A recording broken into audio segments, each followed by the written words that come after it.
বইয়ে সব কিছু থাকার পরও আমার কেন জানি নোট করে পড়তে খুব ভালো লাগে আর নোট করতে খুব ভালো লাগে।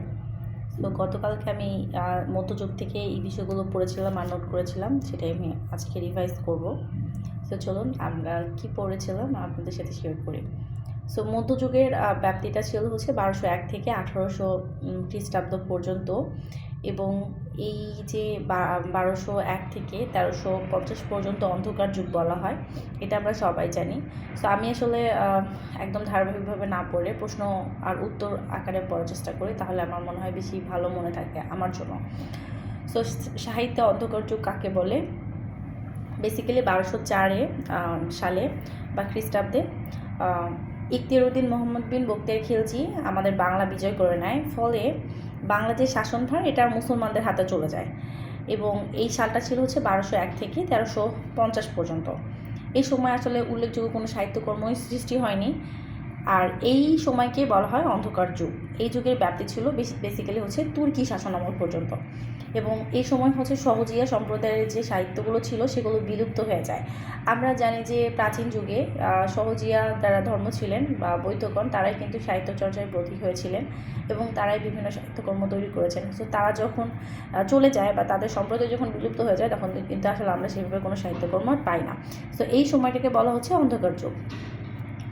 কিন্তু অন্ধকার যুগ হওয়ার পরেও আমরা এই যে 1201 থেকে 1350 পর্যন্ত কিছু কিছু সাহিত্যকর্ম আসলে পাওয়া গিয়েছে, কিন্তু সেগুলোর ভাষা আসলে বাংলা না। আমরা যেহেতু বাংলা সাহিত্যের বলছি অন্ধকার যুগ, এই জন্য বাংলা সাহিত্য না পাওয়ার জন্য আমরা এটাকে অন্ধকার বলছি। কিন্তু প্রাকৃত বা সংস্কৃত ভাষায় কিন্তু কিছু সাহিত্যকর্ম আমরা পেয়ে থাকি, যেমন তার মধ্যে রয়েছে প্রাকৃত পৈঙ্গল। এটা বেসিক্যালি ত্রয়োদশ শতকে রচিত, আর এটার ভাষা ছিল হচ্ছে প্রাকৃত।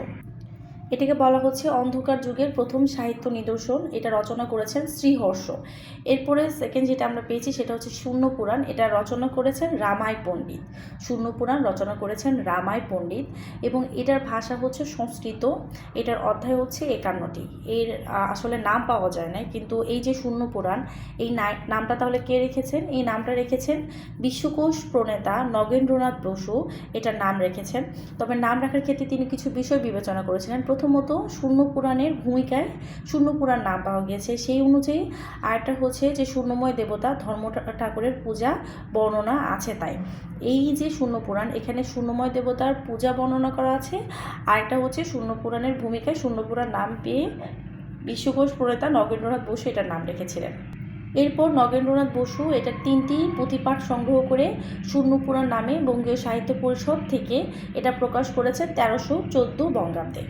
আর এটার মোট 51টি অধ্যায় রয়েছে। তার মধ্যে প্রথম 5টি অধ্যায়ে সৃষ্ট তত্ত্বের বর্ণনা দেওয়া আছে, বাকি 46টি অধ্যায়ে ধর্মপূজার রীতি পদ্ধতি বর্ণনা করা আছে। এর অন্তর্গত কবিতা হচ্ছে নিরঞ্জনের রুশমা।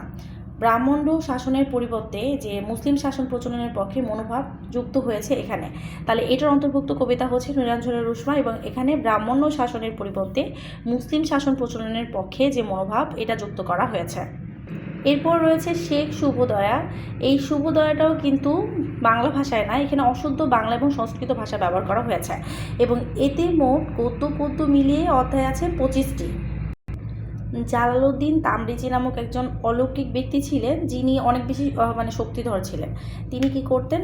রাজা লক্ষণ সেন যে ছিলেন তার সভায় চমৎকার চমৎকার গল্প বলতেন, আর এই গল্প পরিবেশনের মাধ্যমে তিনি সবার প্রিয় পাত্রতে পরিণত হয় এবং রাজা তাকে পুরস্কৃত করে। এই যে ওনাকে বলা হতো শেখ, এবং এই শেখের হচ্ছে যে গৌরব প্রচার করা বা শেখের যে শুভোদয়, এটারই হচ্ছে এই শেখ শুভোদয়ের হচ্ছে মূল উপজীব্য বিষয়। এরপরে এই বিষয়গুলোর সাথে চম্বুকাব্যটা অনেক বেশি রিলেটেড। চম্বুকাব্য বলতে বোঝানো হচ্ছে যে গদ্য আর পদ্য দুইটা মিলে একটা কাব্য, এটাকে বলা হয় চম্বুকাব্য। নিরঞ্জনের উষ্মা বা উষ্মা হচ্ছে শূন্য পুরাণ কাব্যগ্রন্থের অংশ বিশেষ। এটার মূল বিষয় হচ্ছে বর্ণ হিন্দুগণ তার ধর্মসেবকের প্রতি অন্যায় অত্যাচার এগুলা। এই যে অন্যায় অত্যাচার করে, এর ফলে নিরঞ্জন ধর্ম ঠাকুর যিনি রয়েছেন তিনি জবন মুসলমানের রূপ ধারণ করে ক্ষমতায় এসে এটার প্রতিশোধ নেন। আর সহদেব চক্রবর্তী লেখা নীল পুরাণ, এখানেও এই কাহিনী বর্ণিত রয়েছে। এই জন্য এটাকে হচ্ছে সুকুমার সেন মনে করেন যে এটা লিখেছেন সহদেব চক্রবর্তী।